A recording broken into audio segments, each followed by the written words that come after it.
wake up early in the morning, a long way but go because I gotta find my way. The Lord need to stand up, get better warning, which makes me know where we the line was left. Il est 6h30, mesdames, messieurs, bonjour. Nous sommes le mardi 9 juillet 2024. Une pensée pour les natifs de ce jour, mais également pour vous qui nous choisissez ce matin. Vous retrouverez ce mardi matin Khadi en plateau pour la chronique littérature, Hassan Sine avec qui nous parlons de digitalisation dans notre administration et puis notre invité en plateau également. Et vous le savez, c'est Alioune Badara Kane qui vous présentera le profil de notre invité et qui l'interrogera également pour vous. Les capsules habituelles de cette émission, celle du coach Tandara, c'est la gym.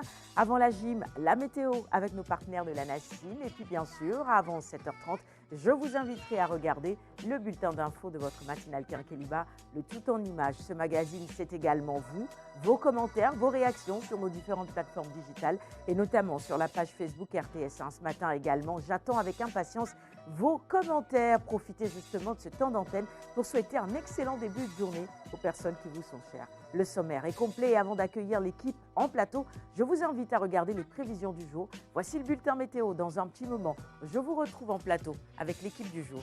À tout de suite.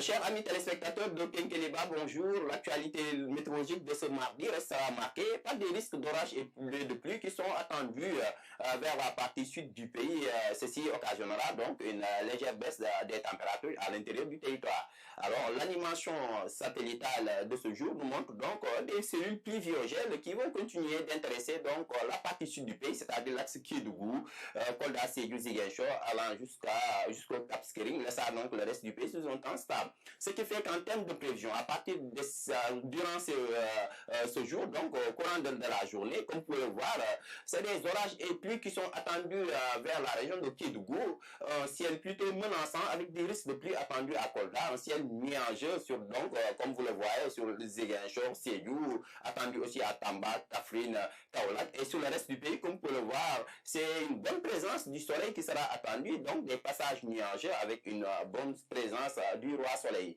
Côté sensation, donc 29 degrés seront attendus à Saint-Louis et Thiès, 30 à Dakar, 32 à 30, donc 6 degrés attendus dans certaines localités du pays, vers la partie sud du pays, sur l'axe Ziguinchor, Sédhiou, Kolda, allant vers Kédougou. Les températures oscilleront entre donc 31 à Kédougou, allant jusqu'à 37 à Kolda. Et vers la partie orientale, sur l'axe Matam-Bakel, par contre, le mercure grimpera d'un cran pour atteindre 42 degrés à Matam et 43 degrés à Bakel. Donc, en résumé, chers téléspectateurs, c'est toujours des activités pluvieuses qui sont attendues vers la région de Kédougou au courant de cet après-midi. Des risques de pluie attendus à Kolda, un ciel nuageux vers la partie sud du pays et un temps très stable attendu au nord et vers la région de Dakar. Voilà qui met fin à ce bulletin météo. Excellente journée à vous.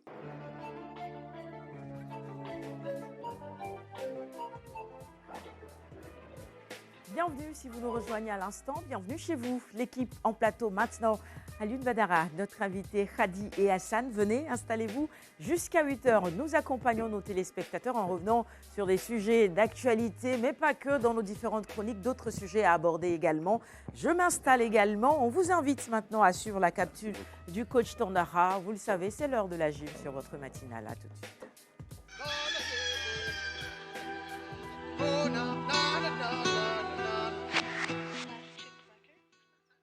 Mesdames et messieurs, merci. Le mardi, avec notre gym qui se poursuit, Quinqueliba. Encore une fois, merci de votre fidélité. Aujourd'hui, ce sera le renforcement du bas du corps. Alors, comprenez aussi les membres inférieurs, encore une fois, avec le même duo qui était donc là.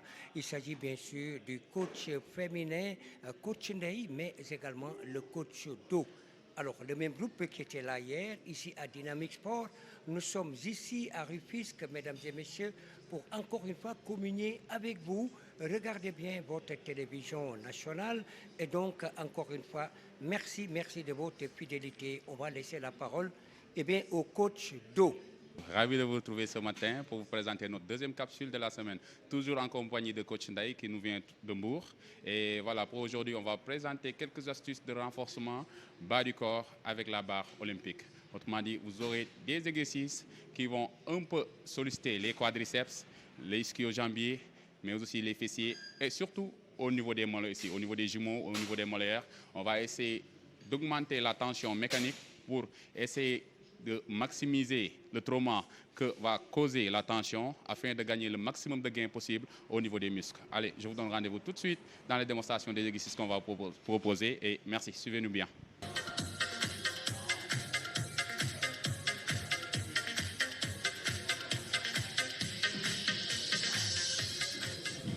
Alors, admirez, mesdames et messieurs, ce renforcement des membres inférieurs, comprenez les jambes avec la barre olympique.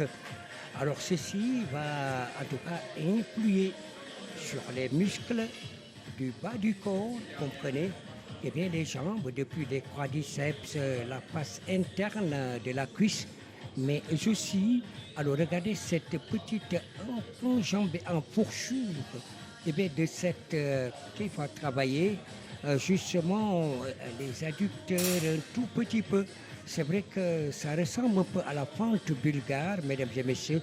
Alors ceci va vous renforcer le métabolisme, ce qui fait beaucoup de bien, évidemment. Mesdames et messieurs, si vous voulez, en tout cas, ces renforcements, essayez cet exercice. Allez, on va changer de position. Et donc, ici, et toujours avec la barre olympique, regardez, mesdames et messieurs, je vous laisse apprécier.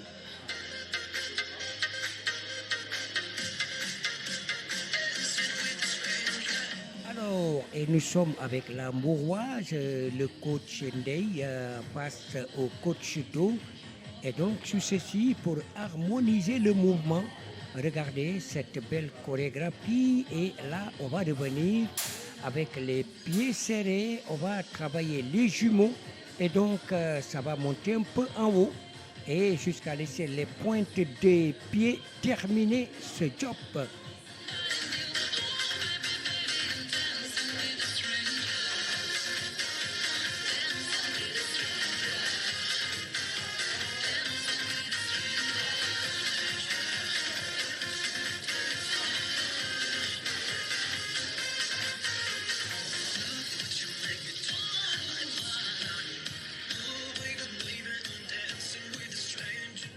Allez, le travail des grands fessiers, petits et moyens fessiers.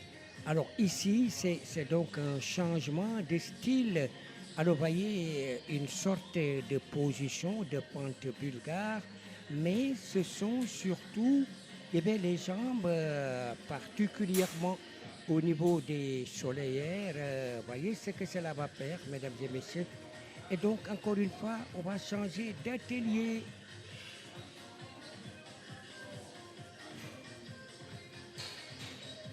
Alors, et surtout, mesdames et messieurs, dans ce genre d'exercice, on va essayer surtout de travailler avec le dos plat, ce qui est une excellente chose, mesdames et messieurs, pour la suite des choses, à partir de l'omoplate.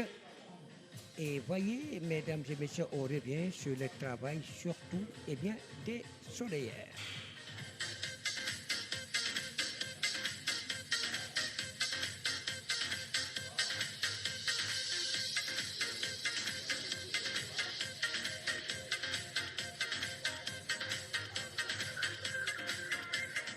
Alors, nous allons laisser la parole au coach Do dans quelques petits instants.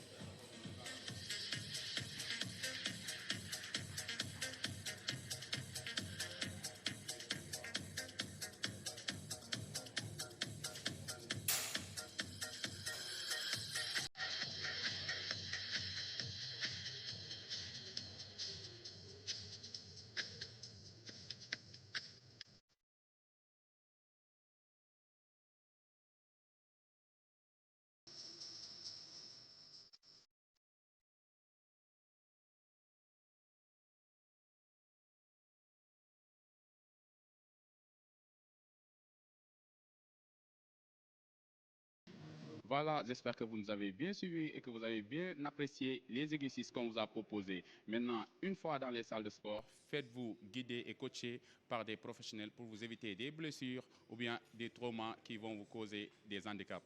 Et surtout, essayez à chaque fois d'adopter une bonne posture pour solliciter à 100% les muscles ciblés. Et on vous donne rendez-vous demain, Inch'Allah. Merci beaucoup.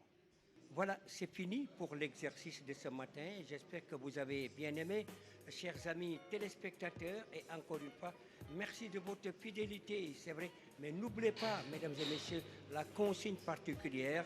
Cela veut dire quoi? Eh bien, l'eau. Nous sommes en période de caniculaire et donc dans un pays sahélien, mesdames et messieurs, on a besoin de s'hydrater, boire, beaucoup boire, c'est la clé du succès. Alors n'attendez pas d'avoir soif pour prendre quelques gorgées. Les gorgées vont se prendre avant d'avoir soif.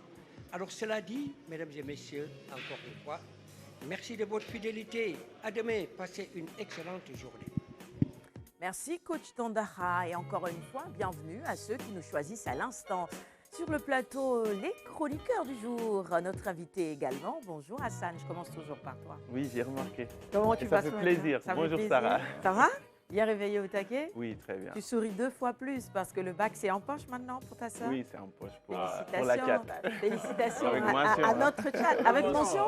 Mais je lui ai fait un peu peur hier parce que je lui ai dit que les choses sérieuses commencent maintenant.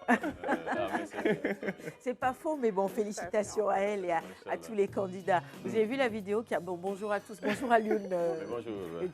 Khadi, bonjour. Bienvenue au plateau à notre invité également. Je parlais de cette vidéo qui a circulé hier sur les réseaux sociaux dans... J'ai oublié le nom, oui, où il n'y avait qu'un seul admis. Avec la mention passable. Avec la mention passable. Ouais, en série L'. L' Oh, ça de va me surcroît. revenir. Avec un seul nom sur la liste. Mon Dieu, c'est assez difficile quand même. Hein. C'est dur. Allez, les sujets. On présente d'abord notre invité à nos téléspectateurs. Ensuite, on revient sur les sujets abordés dans nos chroniques. Alors, nous aurons le plaisir pour ce deuxième numéro de la semaine de recevoir un homme d'une grande générosité, un Sénégalais qui se dévoue beaucoup pour son prochain, surtout les malades mentaux, Ibrahim Seck, architecte de formation, architecte de métier, qui malgré tout cela quand même œuvre beaucoup pour que cette catégorie-là de la population, confrontée à cette maladie mentale, puisse être mieux prise en charge ici dans notre pays. C'est une réelle problématique parce que la prise en charge de la maladie mentale quand même pose réellement problème. Il y a peu de structures, peu de spécialistes, peu de psychiatres, alors que la demande est là. Souvent les familles sont dans le désarroi et donc vous êtes à leur côté, vous les épaulez pour que ces Sénégalais puissent garder leur dignité malgré leur maladie. On reviendra sur le sens, la portée de votre engagement, également l'accompagnement dont vous bénéficiez parce qu'il vous en faut pour que vous puissiez mieux faire face à cette mission que vous êtes assignée, on va le dire ainsi. Et puis également sur les perspectives, les conseils que vous donneriez bien à l'État du Sénégal, même si je tiens à le préciser, et vous le précisez toujours, vous n'êtes pas psychiatre, vous n'êtes pas un spécialiste de la question de la santé mentale. Alors de par votre expérience, parce que depuis un certain temps vous y êtes, qu'est-ce qu'on pourrait bien faire pour alléger la souffrance de ces familles et rendre à tous ces malades leur dignité. Voilà donc les questions sur lesquelles nous reviendrons avec M. Ibrahim Seck. Je rappelle qu'il est là en sa qualité donc de président de l'association, président fondateur de l'association Aide et État d'Esprit. Ça veut tout dire, cela renvoie véritablement à la santé mentale. Donc véritablement un homme qu'il faut accompagner, qu'il faut servir en modèle pour que tout un chacun puisse se dévouer pour son prochain. Eh bien, merci pour votre engagement, Ibrahim Seck. Merci d'avoir accepté notre invitation ce matin. Comment allez-vous? Bon, bonjour tout le monde. En fait, c'est un honneur pour moi, franchement, d'être parmi vous ici à la RTS, franchement. Eh bien, pour nous également, c'est un plaisir de vous avoir sur ce plateau avec nous. Il ne rappelle pas un peu Tafa, notre invité de ce matin? Oui. Déjà, par la taille, on a un chroniqueur qui est dans le BTP aussi, parce que quand vous avez dit architecte, j'ai fait le lien, je me suis dit, tiens, Tafa aussi dans le BTP. Et lui, il est ingénieur en génie civil. 1m98, Tafa, notre invité aussi. Sur les chantiers, ça aide bien. 1m98, j'ai l'impression. Oui, ça aide bien. Ça aide bien, Même si lui, quand même, il est un peu dans la conception. Oui, c'est vrai, l'architecture, on est tous des apprentis, quoi. Quelque part. On est tous des apprentis, donc c'est ça. Khadi, sujet de ce matin dans ta chronique. Voilà, alors d'abord, pour les 100 ans du président Diomaye, nous allons donc... Machallah, on va dire. Machallah. Machallah, Touchons du bois, machallah. Donc, On lui souhaite longue vie. Ah oui, longue vie, 100 ans. ouais. C'est un privilège. hein. Bah ouais, il 100 donne ans. aux anges le président de la République actuellement. Hein. Machallah. Et Parce quand- qu'il n'en a que 44 pour voilà, aller quand jusqu'à ça sort de la 100. bouche du Ah ouais. Mbaké, ça veut- C'est une prémonition. C'est une prémonition, prémonition. une belle prémonition. Amin. Les 100 jours. Voilà, Amin. Donc, alors, nous allons présenter donc le livre qui s'intitule Le projet pour un Sénégal souverain, juste et prospère. Ensuite, nous verrons la différence entre Abim et Abim. Abim avec I, accent circonflexe, et Abim avec Y. Et nous verrons enfin 2 nouvelles parutions. Très bien. C'est vrai qu'on avait annoncé Abim et Abim la semaine dernière et promis de revenir justement sur la différence entre ces deux mots-là. Hassan, sujet de ce matin? Alors aujourd'hui, nous allons revenir sur 2 sujets. D'abord, le lancement de la communauté Géo-Sénégal, donc une initiative qui permet en tout cas de regrouper la communauté géomatique du Sénégal et favoriser en quelque sorte l'usage des données spatiales. C'est dans le cadre donc du projet Scène Spatiale. L'autre sujet, c'est un concours de création d'applications qui a été initié donc par CNUM. Ce CNUM-là, ce n'est pas Sénégal numérique, mais c'est la synergie pour le numérique et les médias. Je vais revenir plus tard sur la définition exacte hein, de cette CNUM-là, parce que c'est synergie, donc c'est au féminin. Et donc, ce concours s'est déroulé à Thiès, et donc on a vu des élèves qui ont créé des applications sur pas mal de domaines. Très bien. Rendez-vous dans quelques minutes dans la première partie pour la chronique e-administration. En attendant, place à la revue des titres de ce matin. On s'intéresse donc aux sujets qui ont intéressé ou qui apparaissent en tout cas à la une des canards du jour. On démarre ce mardi 9 juillet 2024 avec Sud Quotidien à la une. Et bien les propositions de loi visant à corriger la carence du règlement intérieur. L'Assemblée fait le mort, c'est ce que constate Sud Quotidien ce matin, une semaine après le dépôt de 2 propositions de loi visant à corriger la carence du règlement intérieur et permettre au Premier ministre, qui avait menacé de faire sa déclaration de politique générale hors de l'hémicycle, si le règlement intérieur n'est pas mis à jour d'ici le 15 juillet 2024, de sacrifier à la tradition républicaine. Eh bien, l'Assemblée nationale n'a toujours pas réagi par rapport à ces 2 textes, comme si le groupe parlementaire de la majorité optait pour un bras de fer jusqu'au boutiste avec l'actuel Premier ministre. À la une de Réumi Quotidien ce matin, des changements au sein de la gendarmerie nationale. Les nouveaux visages du commandement nous sont présentés dans les colonnes de ce quotidien. Le lieutenant-colonel Malik Faye remplace le lieutenant-colonel Abdou Mbeng à la tête de la Légion Ouest Dakar.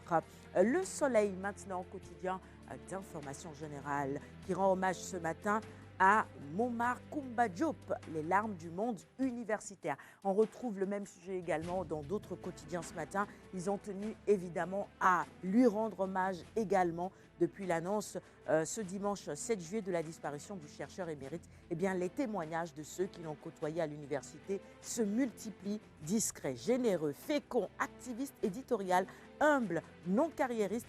Ses amis et collègues ne tarissent pas d'éloges sur le Diderot sénégalais, qu'il repose en paix et que Dieu l'accueille dans son paradis. L'As quotidien maintenant sur une actualité concernant les migrations irrégulières et ce décès de 99 migrants partis des côtes sénégalaises. Amadou Ba titille le régime de Diomaye sur cette question. Les inondations à Kaolack, on en parle également.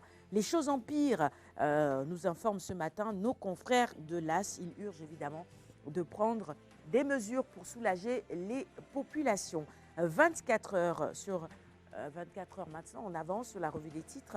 Le président Bassirou Diomaye Faye qui rassure les populations sur les fortes pluies. Justement, le gouvernement agira avec diligence, rassure le président de la République. La course contre la montre consistait à procéder au curage des canaux pour permettre à l'eau attendue en grande quantité de s'écouler normalement et atteindre les lieux de déversement.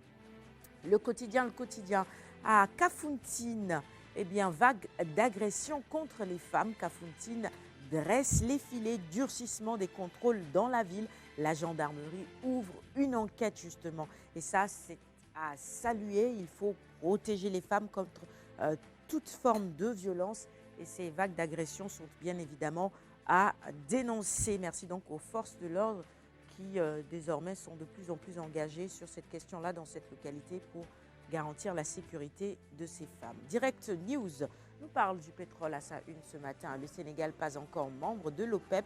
À peine l'exploitation du champ offshore Sangomar est-elle lancée par la compagnie australienne Woodside Energy en partenariat avec Petrosen que le Sénégal est annoncé au sein de l'Organisation des pays exportateurs de pétrole. À l'origine de la confusion, un communiqué du ministère de l'Énergie, du Pétrole et des Mines, contacté par Jeune Afrique.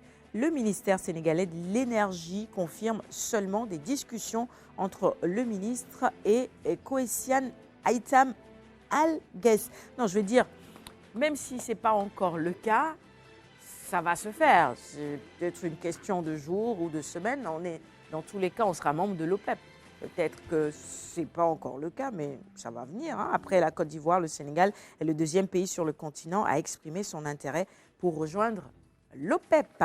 Dakar Times, on avance. Coopération avec Mikhail Bogdanov, le vice-ministre russe des Affaires étrangères à Dakar. Il est à la une. Nos confrères lui ont donné la parole ce matin. Entretien donc à retrouver à la page 6. Notamment, retenez qu'il quitte Dakar le 11 juillet. C'est dans 2 jours exactement. On termine la revue des titres de ce matin avec Stade sur l'Euro. Aujourd'hui, c'est Espagne-France à 19h très exactement. Furia de la Roja contre Défense des Bleus. Mais il faut quand même dire que dans l'équipe espagnole, il y a quand même de non-partants. J'ai envie de dire ça comme ça, parce qu'il y a des joueurs qui sont blessés et qui ne pourront pas disputer cette demi-finale. Est-ce que ça joue en faveur de la France ou pas, finalement, à Lyon? Bon, c'est vrai qu'il y a un cadre, pratiquement l'homme de cette équipe espagnole. C'est un guerrier, il va manquer à sa troupe. Carvajal, Dani Carvajal, bon, le merguez, bon, je prononce du bout des lèvres. Ah, le merengue, excusez-moi. Il avait exprès, bien sûr. Dani Carvajal. Ah oui, vous avez tout compris. Le merengue et le normand. Le normand, bon, je pense que... Mais quand même, au regard de l'effectif espagnol, voilà, ceux qui restent peuvent parfaitement tenir la dragée haute aux Français plutôt, et je crois que l'Espagne part avec un léger avantage parce qu'au moins ils en sont à plus de 11 buts, à 11 buts marqués, là où la France n'a marqué qu'un seul but. C'est ça, c'est ça. Ils se sont qualifiés de façon... 2 contre son camp. Contre son camp et un penalty. Voilà, 2 contre son camp. Je crois que le meilleur buteur français est le contre son camp. Donc moi je donnerais vraiment comme favorite l'Espagne, même si on connaît la légendaire Baraka des Français. De Deschamps. Un homme d'une grande Baraka, pas de Vista. Bon, il ne joue pas avec cette Vista-là, parce que cette équipe française quand même peine à convaincre de par le jeu qu'elle produit, mais comme Deschamps est à sa tête, bon, elle avance, et elle peut demain se retrouver en finale, comme toujours. Je pense qu'il a répondu à ça en disant hier quoi? en point de presse. Qu'est-ce qu'il a dit? Que si ça ne vous plaît pas de regarder l'équipe de France jouer, il faut aller voir autre chose. Tout simplement. Parce que les résultats parlent pour lui, mais quand vous êtes puriste... Il avance, même il si avance. dans le jeu... Il n'y a rien à se mettre sous la dent, finalement. Et je ne serais pas surpris que la France aille surprenne l'Espagne. Oui. Ce serait injuste. D'ailleurs, j'ai écouté Marcelo Bielsa qui a fait encore une leçon de football en dénonçant en fait les tactiques d'aujourd'hui qui ne rendent pas service au beau football. Il a raison. Et je pense que si la France gagne face à l'Espagne, franchement, c'est la mort du football. Ce sera immérité. Oui, mais malheureusement, on sait que dans le foot, c'est des choses qui arrivent véritablement. Vous pouvez être très bon durant la compétition dans le jeu. C'est ce que disait Alioune. Ils ont la baraka. Chaque fois, mais chaque fois. Ouais. Donc, on verra bien ce soir à 19h ce qui va se passer. Je voulais qu'on revienne sur un sujet, mais c'est Sud Quotidien qui en parle. C'est le sport. C'est tout à fait derrière la page sportive de Sud Quotidien, parce que c'est une lettre ouverte de notre ami Ablaye Thiam, qui est le président de l'AIPS, l'Association internationale de la presse sportive africaine finalement, et qui s'adresse justement au président de la Confédération africaine de foot. Il lui dit refuser d'être un faire-valoir. Et ça, on parle bien sûr de la CAN qui a été repoussée, de toutes ces compétitions finalement repoussées à cause de la Coupe du Monde des clubs. Et il dit ceci, je vous recommande vivement cet article, il faut aller le lire. La Coupe du monde des clubs de la FIFA a envoyé la Coupe d'Afrique des Nations initialement prévue en juin-juillet 2025.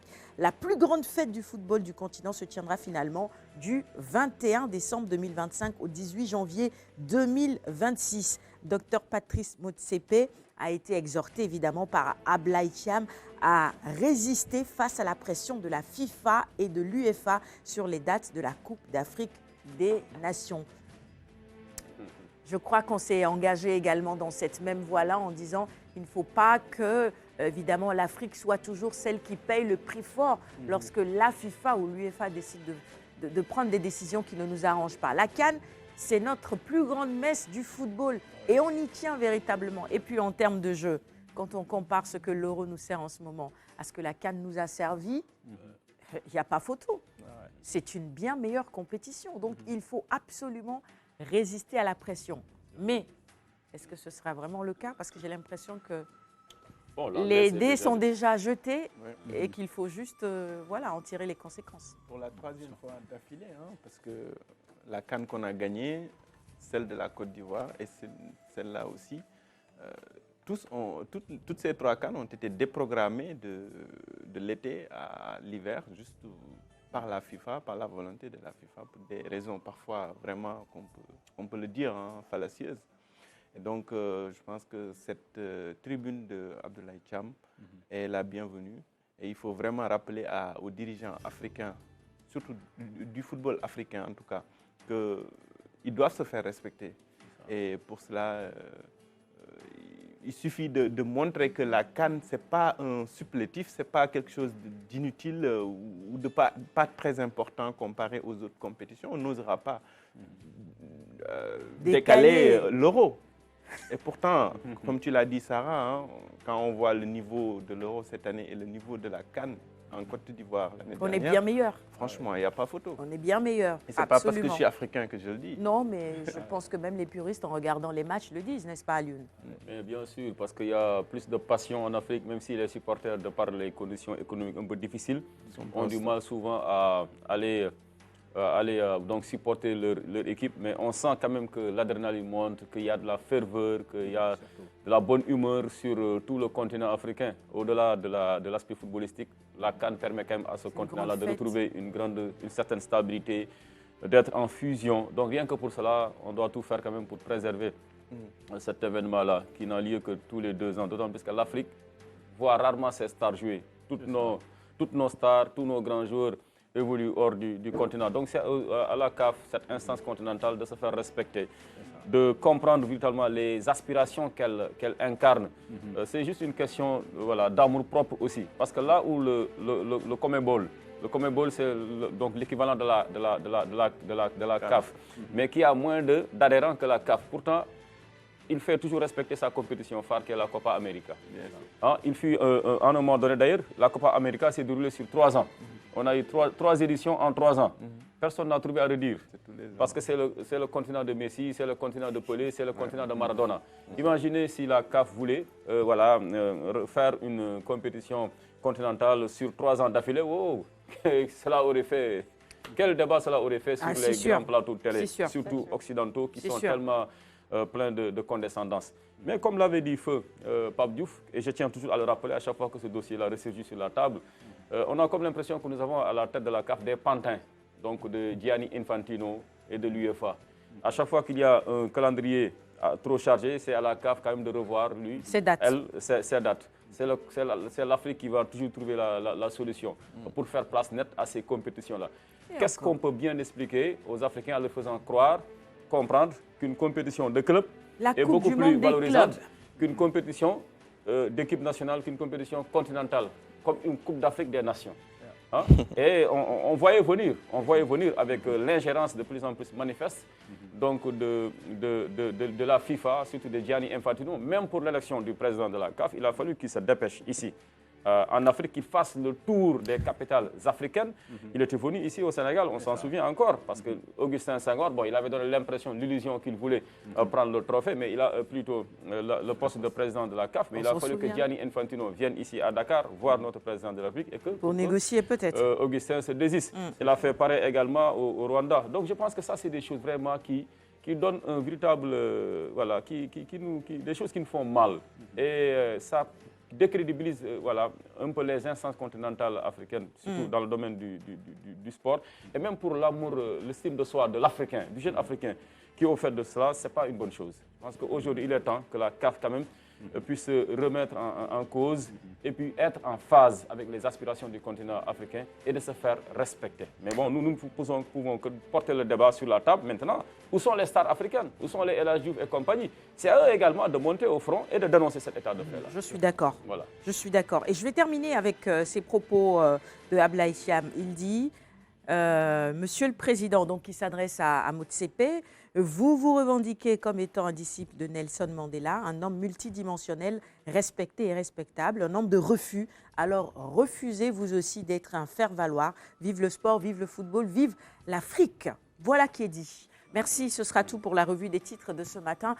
Khady disait tout à l'heure, en présentant justement le livre, le projet, et vous le savez probablement, on est le 9 avril aujourd'hui, ça fait 100 jours que le président Bassirou Diomaye Diakhar Faye est aux commandes. Messieurs, avant la fin de cette émission, on reviendra et chacun pourra dire, en ces 100 jours, ce qu'il aura retenu, ce qu'il aura le plus marqué, qu'est-ce qui, à votre avis, est en train de monter, qu'est-ce qui ne va pas, éventuellement, qu'est-ce qu'il faudrait revoir pour vous. On revient sur tout cela avant la fin de cette émission. 7h03, on s'arrête sur le sujet e-administration d'Hassane, juste après ceci.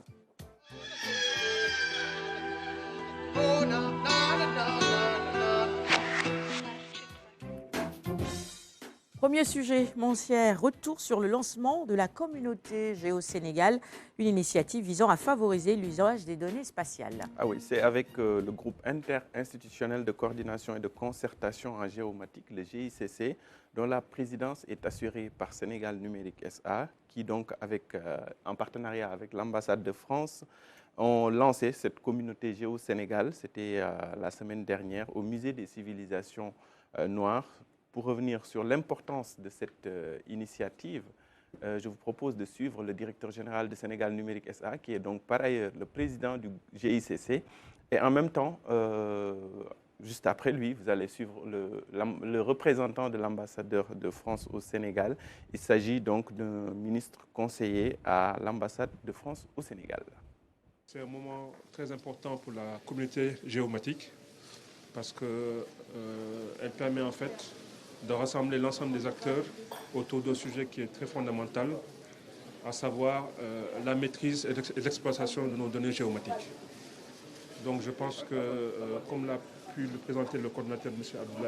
Abdallah Diallo, le Sénégal regorge de données au niveau spatial et il est temps, à un moment donné, que tous les acteurs se réunissent justement pour savoir comment utiliser au mieux ces données-là pour pouvoir résoudre les problématiques quotidiennes des Sénégalais.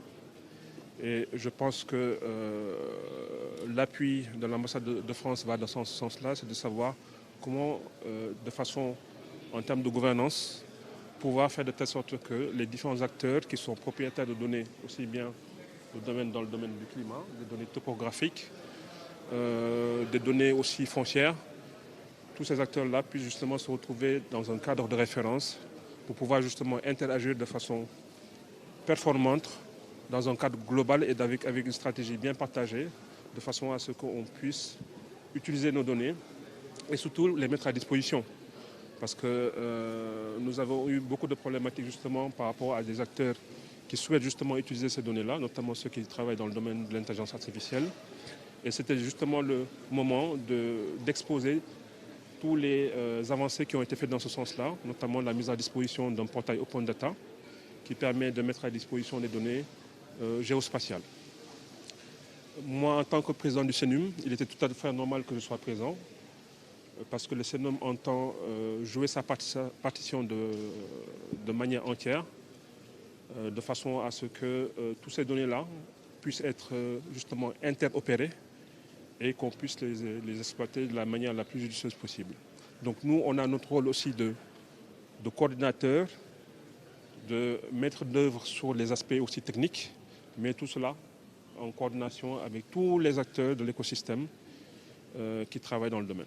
Nos deux présidents ont été très clairs lorsqu'ils se sont vus à Paris. Ils ont dit qu'il fallait renforcer la coopération, le partenariat entre la France et le Sénégal dans les secteurs qui contribuent à une plus grande souveraineté du Sénégal.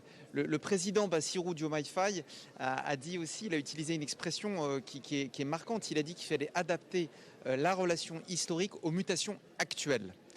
C'est exactement ce que nous cherchons à faire avec ce partenariat, avec cette action conjointe, d'abord sur le fond, puisque nous nous positionnons en partenaire du Sénégal sur les sujets novateurs et pour appuyer la volonté du Sénégal d'être un hub, d'être un centre majeur d'innovation dans le domaine du numérique, dans le domaine du spatial en Afrique et plus particulièrement en Afrique de l'Ouest. Les retours en plateau, j'imagine que dans ce projet-là, il y a également la participation de l'agence sénégalaise dirigée par Maram Kairé, agence sénégalaise des données spatiales. Agence sénégalaise d'études spatiales. D'études spatiales, c'est ça. Oui, vous apercevez le secrétaire général donc, de cette agence, Malik Sow, qui a représenté donc, le directeur général Maram Kairé. C'était donc au musée des civilisations noires et dans le projet Scène spatiale, il y a l'ACES, il y a Sénégal numérique, mais aussi il y a tous les membres du GICC. Je vous parlais de l'Agence nationale de l'aménagement du territoire, je vous parlais de l'ANSD. En tout cas, toutes les structures de l'État, en tout cas les plus importantes qui sont de près ou de loin dans l'utilisation, le développement, la collecte des données géospatiales. Très bien. Deuxième sujet ce matin, c'est le concours de création d'applications avec la synergie pour l'éducation au numérique et aux médias CNUM. C'est le ministre de l'Éducation nationale, Moustapha Guirassy, donc, qui a présidé cette cérémonie. C'était une compétition d'élèves dans la création d'applications numériques à travers le codage et l'intelligence artificielle. Et ça s'est déroulé dans la belle ville de Thiès. Et je vous propose de suivre le reportage de Massamba Tchan. Au total, ils sont 500 élèves, 200 enseignants et 50 chefs d'établissement formés sur le codage et l'utilisation de l'intelligence artificielle pour améliorer les enseignements-apprentissages. Une formation sanctionnée par cette compétition qui a permis d'éclore des talents et de la créativité. L'application s'appelle Sunu Wergu Yaram. L'application consiste à aider les jeunes et les adolescents pour qu'ils savent calculer leur cycle menstruel et éviter certaines maladies. On sait tous que Thiès est l'une des principales capitales du Sénégal, donc qui est touchée négativement du domaine de l'environnement. Donc on a vraiment essayé de créer une application, donc c'est notre projet, une application qui permettra aux gens de Thiès de s'éduquer par rapport à l'application, de connaître les problèmes liés à l'environnement, les causes et aussi les solutions. Plusieurs applications concourant à l'atteinte des objectifs du développement durable ODD 4 ont été développées: environnement, santé, économie, agriculture, élevage, entre autres domaines. Le projet est soutenu par la synergie pour l'éducation au numérique et aux médias CNM. Il y a des questions d'environnement, il y a des questions liées à la santé. Il y a même d'aucuns qui ont créé une application qui devait rappeler aux vieilles personnes qui pouvaient être un peu amnésiques comment et quand prendre leurs médicaments. Notre objectif, c'est de contribuer à l'atteinte des objectifs du ministère. Ce projet-là, il est terminé. Si nous devrions le pérenniser, le continuer, il nous faudrait chercher d'autres partenaires. Nous pensons que nous pouvons avoir le ministère comme partenaire institutionnel, nous accompagnant pour continuer cette activité au niveau de Thiès, mais au-delà de Thiès, dans les autres régions. Le ministre de l'Éducation nationale, qui a suivi avec intérêt la présentation des différentes applications, a salué l'esprit d'ingéniosité et de créativité des élèves. Santé, vous parlez de l'agriculture, vous parlez de l'élevage, vous êtes chanceux. Je vous en supplie que rien ne vous détourne de cette voie. Intéressez-vous toujours à ce qui se passe autour de vous. Si ce qui se passe autour de vous touche vos cœurs, vous êtes sauvés. Parce que quand ça touche le cœur, vous avez l'énergie qu'il faut pour vous battre. La synergie pour l'éducation au numérique et aux médias, créée en 2017, intervient dans 8 académies au Sénégal. Au total, 1000 élèves et 750 enseignants ont été formés à travers ce projet. Le ministre de l'Éducation nationale a promis de doter les élèves de 3 équipes finalistes d'ordinateurs. Des attestations ont été remises aux participants et à des personnes pour services rendus à l'école. À ces jeunes apprenants, ça nous permet d'ailleurs de réentendre la voix de Massan Batian qui animait la chronique éducation sur la matinale. D'ailleurs, on attend vivement son retour. Hassan, on finit avec cette annonce du Forum ouest-africain sur la gouvernance de l'Internet. Si tu me permets, je précise juste que donc, cette activité qu'on vient de voir, c'est une activité de CENUM, CENUM qui est synergie donc, pour l'éducation au numérique et aux médias, qui est donc différent de Sénégal numérique. Voilà. Et donc, cette formation était destinée à 500 élèves, 200 enseignants et 50 chefs d'établissement sur le codage donc, et l'intelligence artificielle. Très bien. Donc, comme tu l'as si bien dit, on termine donc avec cette activité qui aura lieu du 10 au 12 juillet, ici à Dakar. Donc, c'est le 16e Forum ouest-africain sur la gouvernance de l'Internet.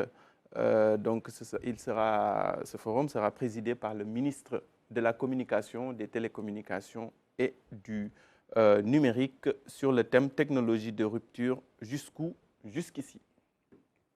Très bien. Allez, très rapidement, les commentaires sur les sujets abordés par Hassan ce matin. Khady, lequel des sujets? C'est plutôt les élèves, vraiment. Je suis très émerveillée.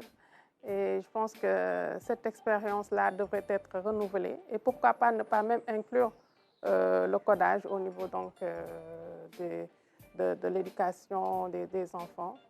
Pourtant, c'est simple à comprendre.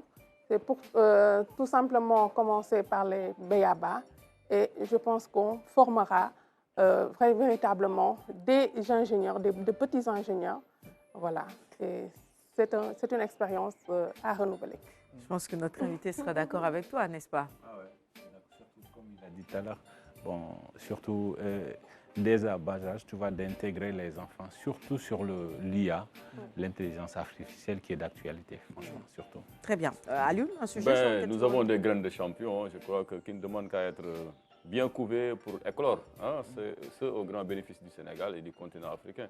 Parce qu'il faudrait que ce plafond de verre également puisse sauter, que l'Africain, le très jeune Africain, tout jeune Africain puisse se dire, bon, ce que le jeune Coréen ou bien, je sais pas moi, Japonais ou Chinois parvient à réussir, je pourrais le faire, voire même mieux. Hein? Mais tout dépend de l'environnement dans lequel il est. Et finalement, je me félicite de cette initiative-là. Et nous sommes pratiquement au tout début des vacances. Et je crois qu'il y a des initiatives ça et là, comme des camps de vacances sur le codage et tout cela, qu'il faudrait organiser de plus en plus, parce que cet outil-là nous offre tellement d'opportunités, mais on n'a saisi même pas le quart. On est plus sur les consommateurs. Sur, comment on appelle encore, sur le divertissement. C'est ça. Les réseaux sociaux. Le folklore et tout cela, alors qu'il y a d'autres utilisations qu'on aurait pu en faire, et ce qui permettrait à nos sociétés de s'élever un peu. Absolument. Hein. Donc il faut qu'on cultive l'excellence, c'est important, hein, de ne pas trop cultiver la médiocrité, parce qu'à chaque fois que vous voyez souvent des jeunes Africains, en tout cas sur certains réseaux sociaux, c'est quoi? C'est pour danser, mimer et autres là, alors qu'ils peuvent bel et bien faire des choses comme les autres, mais tout dépendra encore une fois du management, du cadre dans lequel ils évoluent. Donc vraiment, félicitations aux initiateurs, surtout à la dame, Madame Ley, que l'on a eu à recevoir, Maïmouna, que l'on a eu à recevoir ici sur le plateau de Kenkeliba, elle qui est la présidente donc de CENUM. Maintenant, entre son CENUM et Sénégal CENUM SA et CENUM SA, bon, qui a piqué à l'autre son... elle a dit que c'était c'est un autre débat. Hein. Elle a dit que c'est l'ADIE parce que son association existait bien avant que vous changiez de nom institutionnellement. Quel sigle doit faire place nette à l'autre? Ah, ça c'est compliqué. C'est une association et c'est nous. Elle reçoit vos courriers de temps en temps. Ah oui, c'est vrai. C'est ce qu'elle avait dit, c'est pourquoi je fais cette petite blague-là. Mais bon, vraiment chapeau à elle. Et nous, on dit CENUM SA. Oui. Mais effectivement, c'est une brave dame, vraiment avec une initiative à saluer. Quand on voit les élèves qui sont au collège, hein. Vous avez vu, il y en a deux.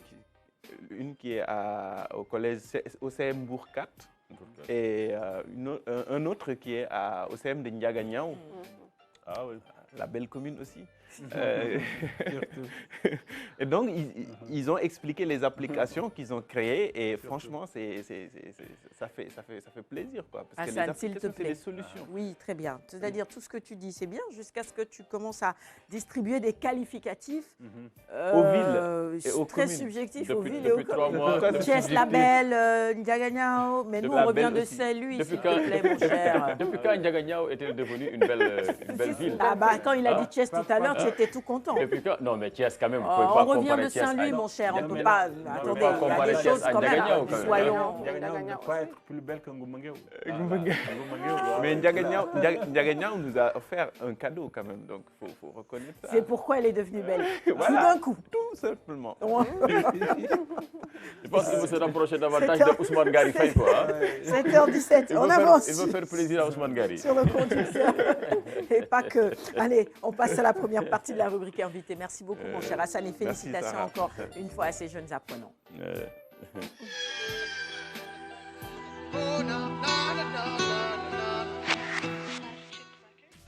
Le sujet sur lequel nous revenons ce matin avec notre invité, c'est un sujet important parce que véritablement dans nos sociétés, parfois, les personnes qui souffrent de déficience et surtout quand elle est mentale sont parfois abandonnées à leur sort. Qui pour prendre en charge ces personnes-là? Et donc quand il y a de bonnes volontés comme ça, spontanément, qui créent des associations pour aider les familles, c'est à saluer, c'est à encourager, c'est à soutenir, n'est-ce pas, Alioune? Mais bien sûr, je pense que c'était une obligation même pour Kenkeliba de recevoir M. Sak Ibrahima, président donc de l'association Aide et État d'Esprit, qui se dévoue, qui est vraiment dans l'action aux côtés donc, des familles, mais surtout des malades, de ces malades mentaux, souvent qui errent dans nos rues, qui ne bénéficient pratiquement d'aucune prise en charge dans ce pays, s'ils n'ont pas la chance d'avoir une famille ayant certains revenus, certains moyens. Et ça fend le cœur de les voir dans cette situation, alors qu'ils sont des Sénégalais qui doivent bénéficier des mêmes conditions que nous, qui doivent être dans la même dignité que nous. Mais la question que je vais vous poser d'abord, de l'architecture à la prise en charge de cette catégorie-là de la population, le fossé quand même, il est grand. Alors qu'est-ce qui expliquerait aujourd'hui votre combat? Qu'est-ce qui a motivé Ibrahim Seck, l'architecte, à se dire je vais quand même consacrer une bonne partie de mon temps à la prise en charge de ces malades mentaux? Merci beaucoup de la question. Je veux dire qu'à chaque chose a sa source, comme on dit. C'est par l'architecture, par notre travail qu'on a embrassé ou bien qu'on a pu entrer dans ce domaine des déficients mentaux. Parce que tout est parti d'une histoire. Donc, un soir, on avait un chantier, comme on est tout le temps dans les chantiers. Bon, il y avait un déficient mentaux qui errait souvent là-bas. Bon, je le voyais en train de, chaque midi, il fouillait les poubelles pour pouvoir manger, franchement. Je me suis dit que ça me touchait. Donc, du coup, j'ai commencé de l'approcher à chaque fois, à l'heure du repas, ou bien, j'ai acheté un plat pour l'offrir. Au début, il était trop réticent, mais de fil en aiguille, à chaque fois, même s'il ne venait pas, sa place, je le réservais là-bas. Après, la confiance... Et il le prenait? Oui. C'est que l'approche n'était pas si facile, mais de fil en aiguille, donc, il est devenu mon ami. Ah oui. Il est devenu mon ami et du Tugotac, Ah oui, cela demande que... Cela demande, il faut juste faire preuve de bienveillance, d'empathie. Effectivement. Voilà, et après, faciliter le quotidien. On s'est familiarisé durant 6 mois et après, là où on parle, il est au-delà, quoi. C'est pour cela, donc, je me suis dit que, c'est il est possible de faire quelque chose. C'est déclic, donc, je ne vais pas le laisser pour être leurs ambassadeurs. Cela démontre qu'en fait, il ne saurait y avoir de fatalisme dans leur prise en charge. Il est possible de leur faciliter le quotidien. Si on s'y met vraiment avec beaucoup d'allant, beaucoup d'engagement, beaucoup d'empathie. Oui, pas facile, mais le problème est que la prise en charge serait facile si le malade est fixe. C'est vrai. Mais comme vous le savez, il se déplace tout le temps. C'est ça. Donc, si le malade est fixe, il faudrait déjà se préparer pour l'approche. Le travail d'approche. Oui, le travail d'approche, ça peut prendre des mois même. Mais si tu es de bonne foi, moi je me dis que je lâche pas. Et vous avez commencé depuis quand? quand est-ce avez-vous pensé à formaliser tout cela à travers une association? Ok, parce qu'on a commencé en bénévolat depuis 2018, mais concrètement, bon, en fait, en association, on a eu les papiers officiellement en 2020. En 2020, oui. Okay. Et votre rayon d'action, il se situe où? Il se limite où? Dans tout le Sénégal. Dans tout le Sénégal. Oui, parce qu'on a des points focaux dans toutes les régions, mais pratiquement tout le boulot se fait à Dakar. Oui. Vu que, bon... La question de moyens aussi. Oui, question de demande moyens. est le plus forte ici, c'est normal. Oui, à Dakar, oui. Parce que le problème est que, même s'il n'y a pas de demande, chaque 2 semaines, on essaie de faire des maraudes, quoi, tu vois. On va de Almadies jusqu'à Diamniadio pour pouvoir, bon, en fait, les aider, les identifier ou bien les localiser aussi. C'est ça. Et par quel genre d'action? Au-delà de leur offrir, par exemple, des repas chauds, qu'est-ce que vous faites pour ces déficients mentaux? Déjà, bon, après les avoir localisés, en fait, on va essayer de leur donner un bain, de les habiller, de leur donner à manger. Et la suite, c'est de chercher leur famille. Ok. La suite, c'est de les chercher leur famille ou bien d'essayer. Parce que, bon, en fait, pour l'approche, on va prendre le temps qu'il faut. Parce que, du coup, moi, je me dis qu'à chaque fois que je mets la main sur la personne, je dois la sortir de la rue. Donc, je prends mon temps, tout le cursus pour pouvoir entamer ce travail. Ok. Tu vois. Des fois, tu as la chance de retrouver la famille. Des fois, avant de retrouver la famille, le malade 17, tu vois, des fois, il disparaît encore. Il disparaît, ou bien des fois, tu as la chance d'avoir une place à l'hôpital.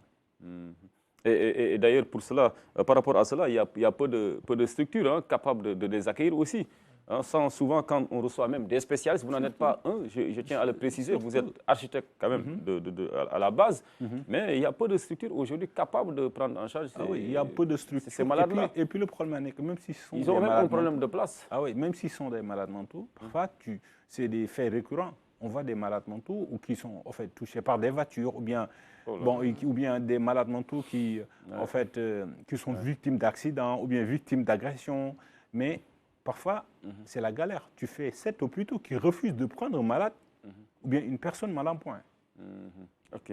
Ça. Alors, est-ce que il vous arrive également d'utiliser les réseaux sociaux pour, par exemple, localiser les familles de ces malades-là? Il y a le cas célèbre de cette dame d'origine ivoirienne qui a été une grande Miss, pas Miss, comment on appelle ça encore, top modèle, qui a été une grande top modèle, qui a défilé, qui a fait pas mal de podiums et qui a atterri ici au Sénégal, perdu de vue pendant de longues années. Et c'est grâce à l'entregent, à la générosité d'un de ses compatriotes ivoiriens, parce que quand il a échangé avec la dame, elle lui a dit que je suis originaire de Côte d'Ivoire. Et il a pu localiser, joindre sa famille, et vraiment ça a fait chaud au cœur de voir qu'avec les réseaux sociaux quand même également, on peut parvenir à retrouver donc les proches du malade. Oui, parce que nous, en fait, ce tollé qu'on a, peut-être c'est les réseaux sociaux qui nous ont donné force. Même prendre l'exemple de la dame dont vous me parlez. Vous avez suivi son cas, n'est-ce pas? Bien sûr, bien vrai que c'est un compatriote, c'est pas c'est un Gabonais qui a voulu l'aider et tout, mais il avait problème d'internement. Donc, comme je lui dis que vous êtes chez nous, on doit y mettre la main. Ok, donc vous avez participé à la recherche de ses parents. Qui a réglé l'internement à l'instant et l'amener à l'hôpital pour trouver une place. C'est bien. Parce que le problème est que, bon, on travaille en synergie. Dans tout le Sénégal, si on voit une personne mal en point ou une personne, en fait, un malade mental, on fait appel à nous. Mais dans les réseaux sociaux, surtout la page dont je suis administrateur qui s'appelle Trouver ou Perdu. Ah, c'est vous? Ah oui, bon, en fait, je fais partie des administrateurs. Je suis chargé des terrains. En fait, quand on voit une personne mal en point qui est dans les rues, c'est moi qui se déplace à chaque fois. À chaque fois qu'on reçoit un malade mental, comme je vous ai dit tout à l'heure, si on l'aide à avoir un bain, des habits et tout, c'est moi qui se déplace déjà, qui fait tout et le mettre dans le... bien sûr, dans le circuit de mise en charge. Twitter, là où... Je peux dire que c'est ma... c'est ça. Mais ça demande tellement de moyens pour pouvoir prendre en charge. C'était ta question aussi. Et Khadi aussi. Bon, très bien, on se retrouve alors. Mais comment vous faites finalement pour avoir ces fonds-là, pour pouvoir prendre soin de ces personnes? Le problème est que peut-être parfois il y a des structures qui nous aident ponctuellement, quoi, tu vois. À défaut, on fait des collectes, quoi. Parce que l'approche n'est pas facile. Parfois, les sapeurs-pompiers ici au Sénégal, comme nous, on joue le rôle de relais entre les sapeurs, la famille et les hôpitaux. Donc, parfois, ils vous réveillent à 3 heures du matin. Parce qu'étant leurs ambassadeurs, bon, s'il y a problème, s'ils refusent d'aller à l'hôpital, on se déploie. Parce que soit il y a problème d'accompagnement ou problème de coût. Donc, ils vous appellent pour que vous puissiez les accompagner. À chaque fois. Même parfois, on va jusqu'à Kaffrine, on va jusqu'à... je vois. On va dans tout le pays, dans tout le Sénégal. Mais l'approche, parfois, on fait des collectes ponctuelles. Parce que, comme on vit dans les réseaux, à l'instant T, on a ramassé un tel vers Koloban, là, il a besoin de tel. Tu vois? Peut-être l'approche sera facile par les... à chaque fois, on t'envoie 50 francs, 100 francs, tu vois. Et il y a des structures aussi au Sénégal qui nous appuient parfois, hein, franchement parlant, telles que Grand Moulin de Dakar, telles que la banque BOA et tout. Bon, c'est ça, quoi. Mais l'approche n'est pas facile. Mais c'est pas facile, c'est pas facile. Ça demande quand même véritablement une très grande générosité pour faire un tel travail auprès de ces personnes. Vous avez réussi quelque chose de particulier. On connaît tous Ansoumana Dione aussi, qui est dans le même, je dirais, registre. Dans le même registre. Est-ce que vous collaborez? Est-ce qu'il y a des échanges entre vous? Bien sûr, parce que le problème est que nous tous qui œuvrent du côté de la santé mentale, parce qu'on a créé même un réseau pour la santé mentale. Mais c'est un mentor même. À chaque fois qu'on a des problèmes, on s'échange.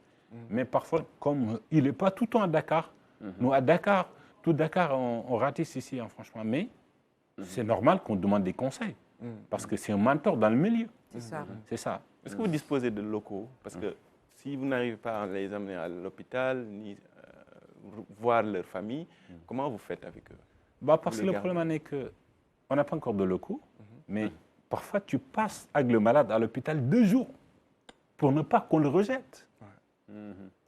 Ici au Sénégal, s'il s'agit d'un malade mental, tu vas à l'hôpital psychiatrique de Thiaroye ou bien à Fan où il n'y a quasiment pas de place. Il y a peu de place. Il y a peu de place. Face à une forte Là, notre projet, c'est d'avoir un centre d'accueil. C'est de ne pas l'aider juste dans la rue et de le laisser là-bas. C'est d'avoir un centre d'accueil où vous pouvez les emmener. Peut-être le problème, c'est que c'est récurrent vers les malades mentaux, mais il y a des personnes mal en point, pas plus tard qu'une semaine. On a fait 4 hôpitaux qui nous ont dit qu'ils ne vont pas le prendre. On a passé la nuit avec le malade dans l'ambulance jusqu'à 6 heures du mat. C'est incroyable. Et ça se passe ici. C'est pourquoi je crois que la question de la prise en charge, aujourd'hui, elle doit être vraiment au centre des décisions de politique de santé. Oui, je dirais que c'est vraiment déplorable de voir donc les déficients mentaux traîner dans les rues. Ils n'ont personne pour les secourir et ça fend le cœur. Je pense qu'il est temps, d'aider ces genres d'initiatives-là. Voilà, de créer des centres d'accueil. Voilà, de les aider. Et moi, ma question est, par exemple, est-ce qu'il vous est déjà arrivé d'être en contact avec quelqu'un qui est violent? Et comment est-ce que vous faites pour le maîtriser? On est toujours exposé. Hein. On est toujours exposé, mais ça vaut le risque, quoi. On est tout le temps. Mais comme on est bien dans le règlement, on a des papiers et tout, on impose les autorités à nous donner un papier qu'on appelle réquisition.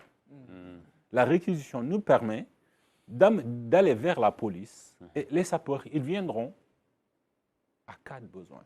D'accord. Tu vois? Mais parce qu'aussi, on facilite la tâche, la police et les sapeurs. Parce que les sapeurs, à chaque fois qu'ils ont un problème, ils font appel à Ibrahim.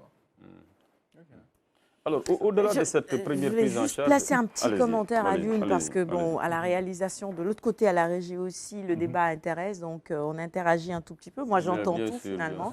Ce que, de l'autre côté, nos techniciens aimeraient savoir aussi, c'est comment est-ce que vous collaborez avec les psychiatres, les spécialistes justement qui interviennent pour soulager ou soigner ces malades-là.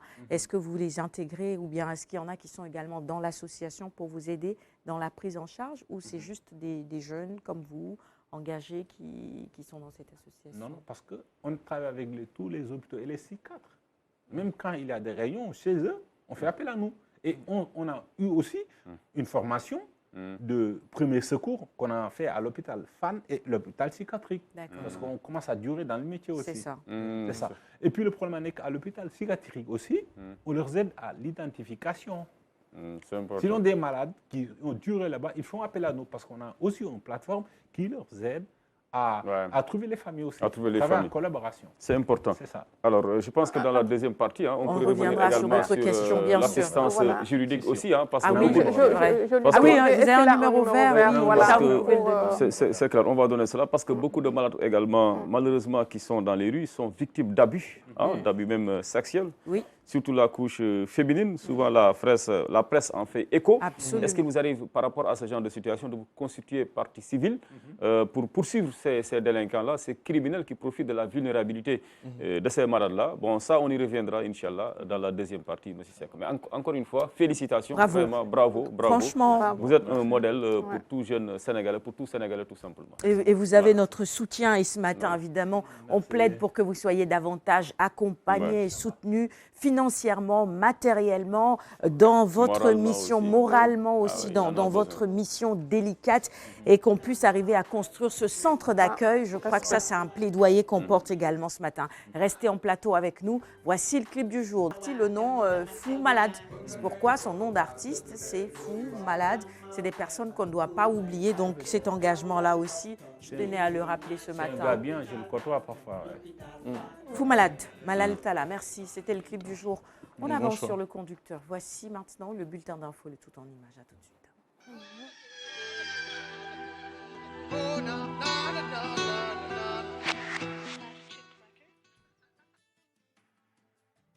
La position du Sénégal est restée la même. Le Sénégal est un grand pays, pas sur le plan de la superficie, mais sur le plan des hommes qui ont incarné les institutions, particulièrement ceux qui ont animé la diplomatie depuis l'indépendance de notre pays et qui nous ont forgé une respectabilité que nous devons préserver et à laquelle nous devons travailler pour la rendre beaucoup plus solide. Avant même de participer à une rencontre de la CEDEAO, j'ai fait le tour de beaucoup de pays membres de l'organisation, particulièrement les pays qui sont dans des velléités de départ de la CEDEAO. L'objet de ma visite a été de travailler au raffermissement des relations déjà très bonnes et conviviales entre le Sénégal et les différents pays de la CEDEAO, mais aussi de travailler à un rapprochement des positions, comme nous le savons, qui sont très distendues entre l'organisation et ces trois pays-là. Cela a été consacré aujourd'hui dans la résolution de la CEDEAO qui a décidé de travailler à l'apaisement entre l'organisation et ces pays qui sont encore membres parce que le délai auquel leur velléité de départ doit être entériné n'est pas encore arrivé. Entre-temps, nous ne pouvons pas rester les bras croisés.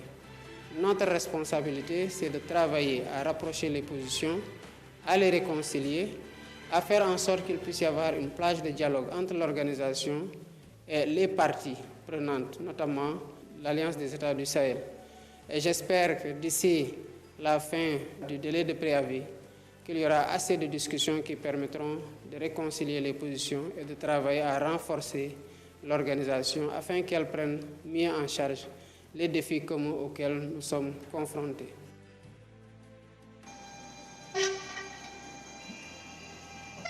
La deuxième phase du projet du TER, déjà en marche.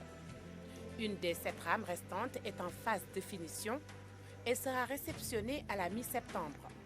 Pour s'enquérir de l'avancement de l'exécution des travaux, le ministre des Transports et le directeur général de la Société nationale du train express régional se sont rendus à Reichshoffen, à 400 km de Strasbourg.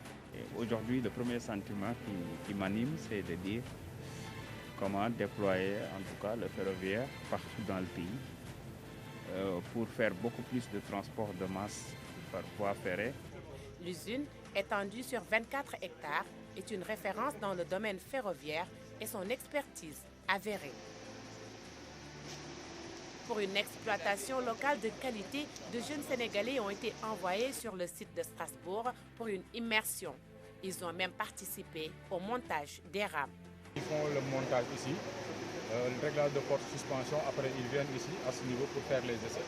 Et après, ils vont faire la MHB, mise hors bougie. On transporte les wagons à Dakar. On refait la même chose, montage, réglage porte et suspension, essai statique et essai dynamique. Tout le process, on va refaire ça à Dakar. Le ministre du Transport a émis le souhait de revoir les clauses des contrats et d'arriver à un partenariat gagnant-gagnant basé sur le transfert de technologie. Le défi principal de la SENTER SA est d'assurer à travers un partenariat mutuellement profitable l'exploitation et la maintenance du TER.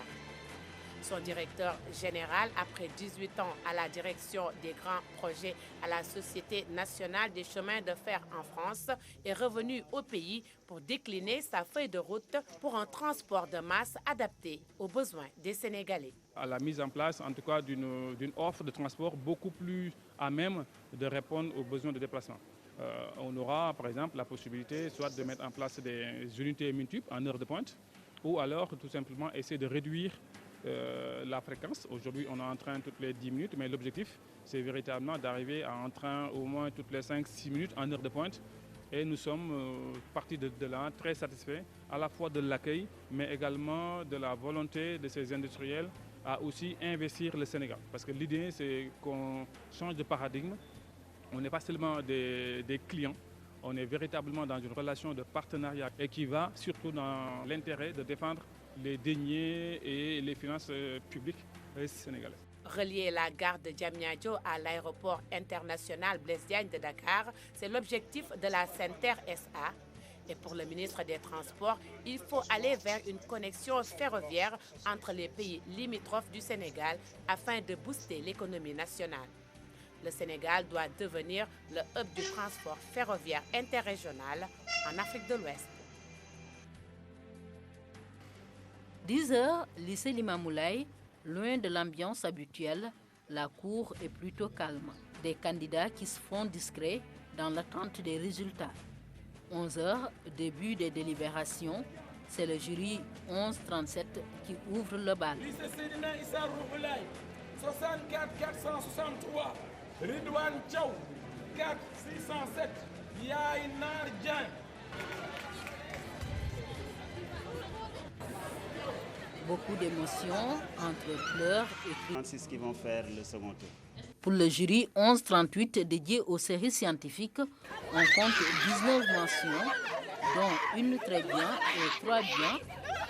Les candidats admissibles, après l'émotion, se projettent déjà pour le second tour en récupérant leur relevé de notes.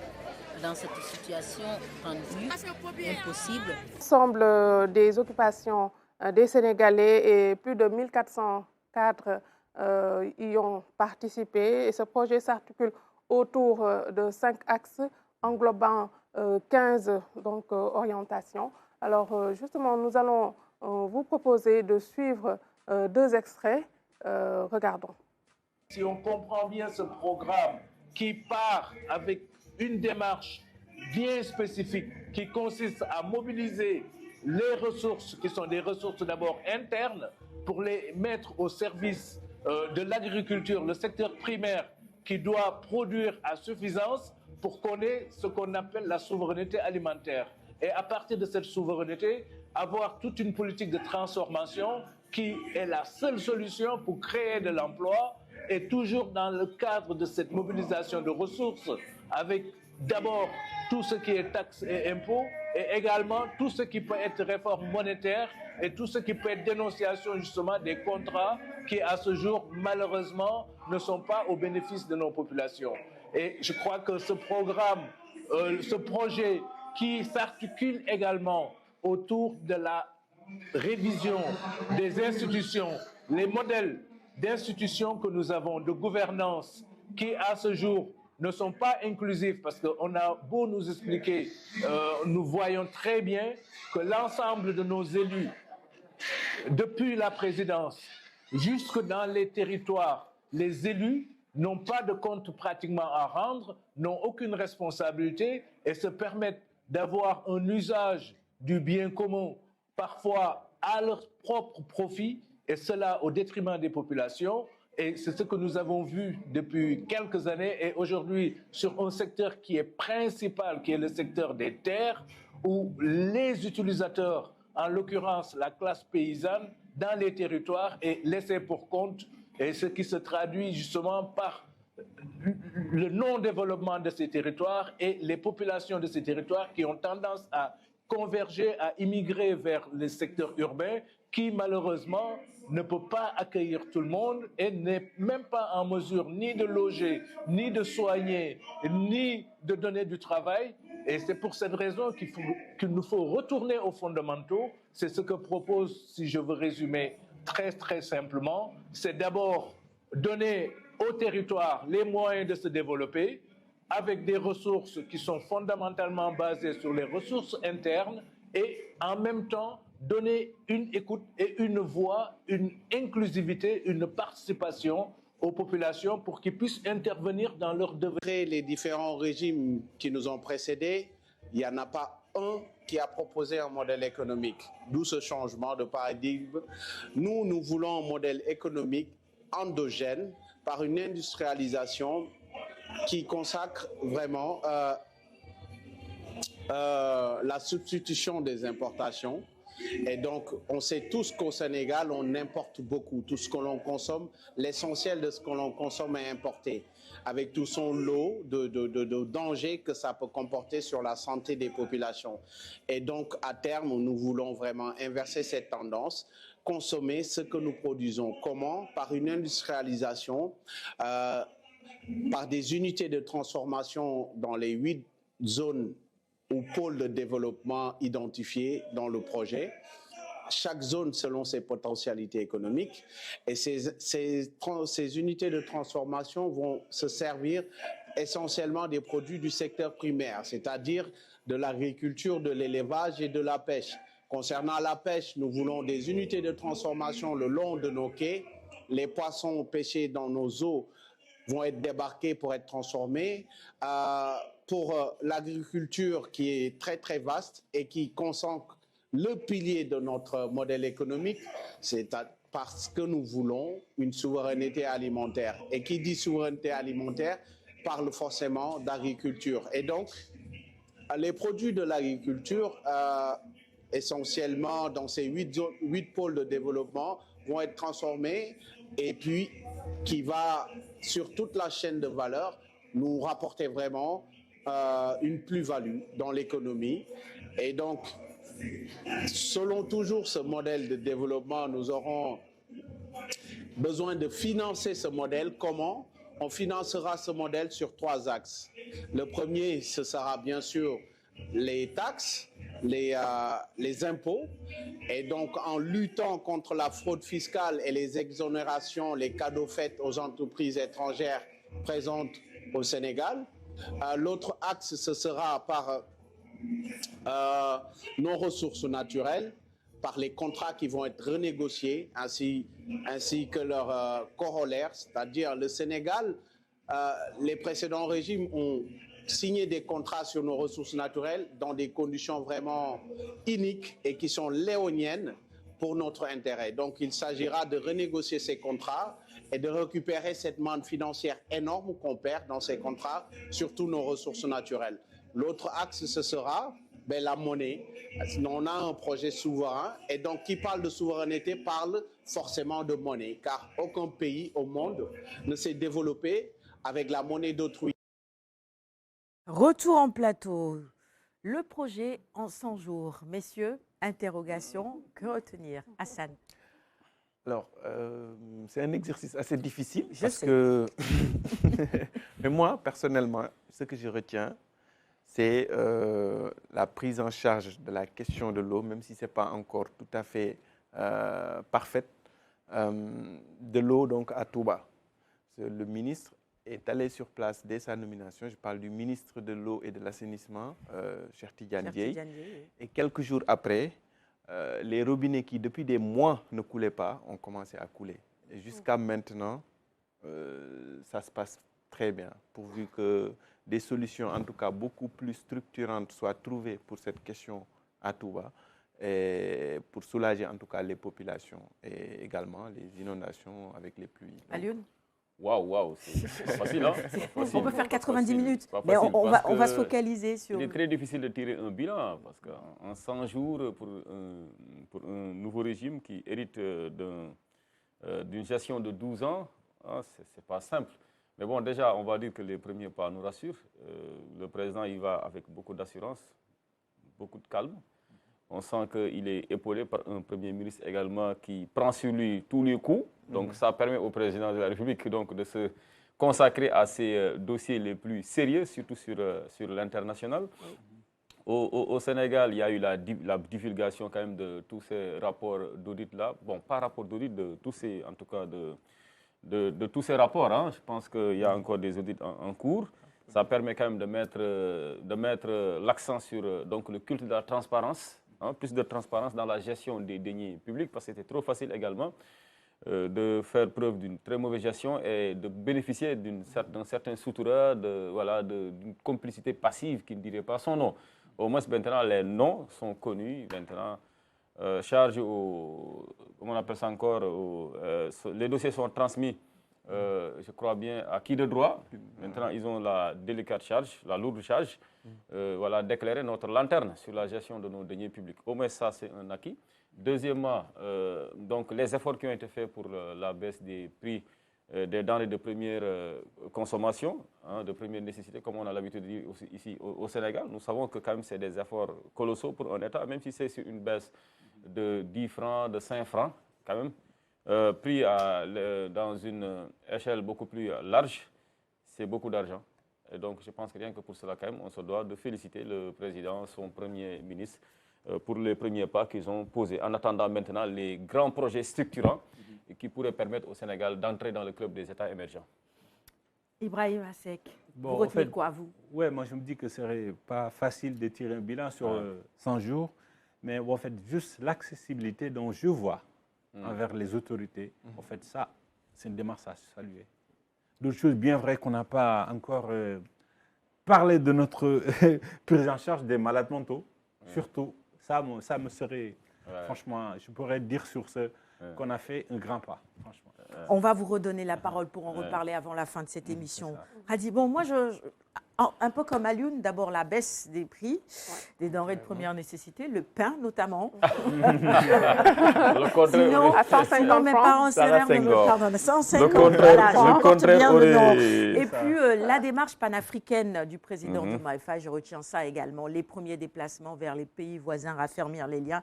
Et aujourd'hui, avec le 65e sommet de la CEDEAO, on lui confie la mission de discuter et d'échanger avec les pays qui sont désormais dans la coordination des États du Sahel pour essayer de voir est-ce qu'il y a une possibilité de les ramener ou pas.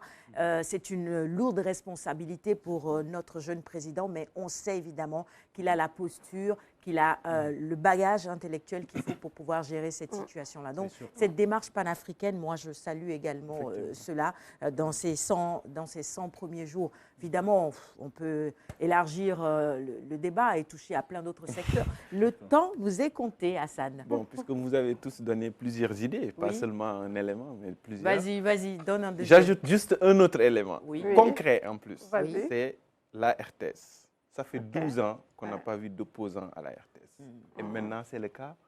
La semaine dernière, j'ai entendu Doudou Wade évoquer ça dans Point de vue avec Omar Nying. Et quand on regarde maintenant le journal télévisé, on peut avoir des avis opposés. Ce n'est pas rien. C'est très important, pourvu que ça continue. On encourage le directeur général et le ministre de la Communication. Ça, nous, on ne pouvait pas le dire. Il y a que toi qui pouvait aller dans ce sens. Merci beaucoup, mon cher Hassan. On félicite également le directeur général pour toutes ces innovations et que ça continue. La surprise que tu as pour nous, c'est quoi? La surprise, alors, donc, ces interviews, je les ai eues donc, dans la cérémonie. J'étais dans la cérémonie à la cérémonie de Sargal, Diomaye, en France. Et c'était Kader Seck, qui est cadre de PASTEF, et Patrice Mendy, qui est également cadre de PASTEF. Alors, la surprise, j'y ai trouvé qui nous allons regarder tout de suite. Chers amis de la RTS, chers amis de Kinkeliba, nous sommes accompagnés aujourd'hui de Leuz Diwanji, Leuz depuis Paris. I gotta wake up early in the morning, a long way to go because I gotta find my way. The Lord need to stand up. Get up with the one which makes me know where is the line was left to be done. Li lay boole ci lépp li tax ba duñ la fàtte yaa koy liggéey ay nelaw du la ko may li lay jox gëdd fépp fu ko kenn dul xalaate every bi dee am na tool boo war a béy balaa jant bi jóg foog ma jóg teel ko waajal ready to go darkness du yëgoo bu mi laa war a dog jël mu njëkk bañ ko mën naa jël de bere no witness it more jëf jël la balaa wees réccu di ci am yoon bugguma wee tomorrow di mere kenn ci ñoom early in the morning. Big up à toute l'équipe de Kinkeliba, à toute l'équipe de la RTS. Un big up de la part de Leuz Diwanji depuis la France, depuis Paris. Puissance. Djadjef, mon frère. Non, vraiment, Khadi, on ne peut plus rien rajouter. On referme la chronique sur cette note. Merci beaucoup, Leuz. C'est l'hymne de la matinale. Merci pour la surprise, bien évidemment. Mon cher Leuz Diwanji, reviens quand tu veux sur ce plateau. Véritablement, merci infiniment pour ces mots et pour cette belle mélodie. Vous suivez la réalisation? Ça, c'est Leuz Diwanji. La RTS doit beaucoup de millions. Hein.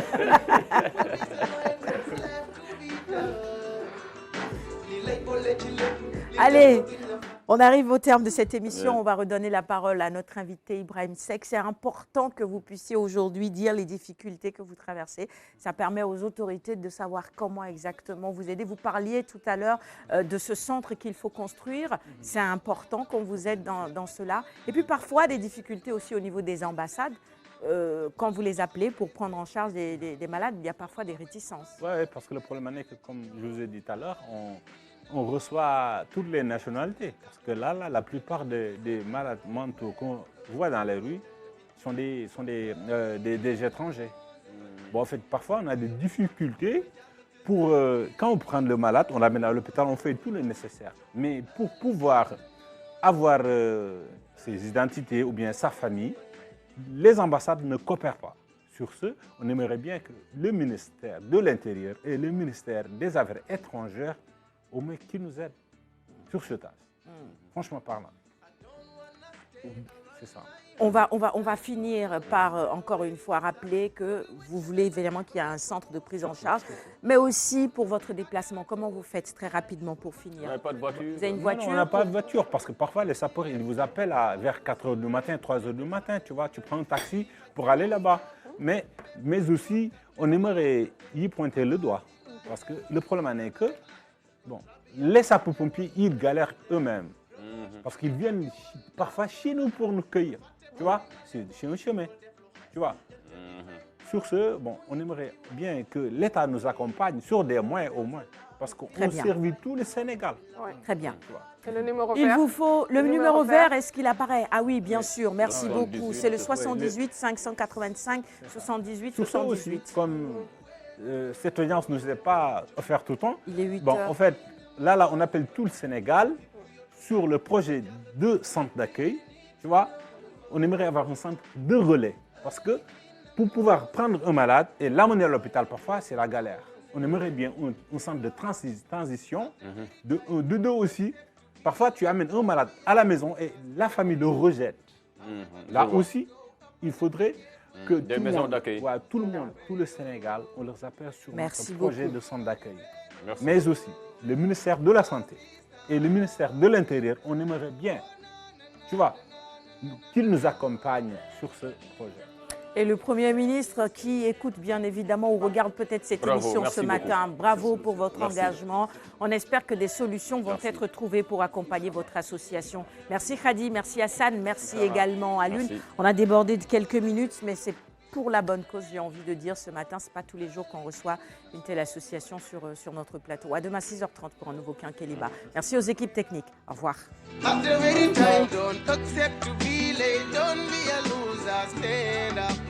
However the climb go up and up the gate, well be a good user. Fredo, Magumanureno, my sister. Oh na na na na na na na na. gotta wake up early in the morning, a long way but go because I gotta find my way. The Lord need to stand up, get better warning, which makes me know where is the line was.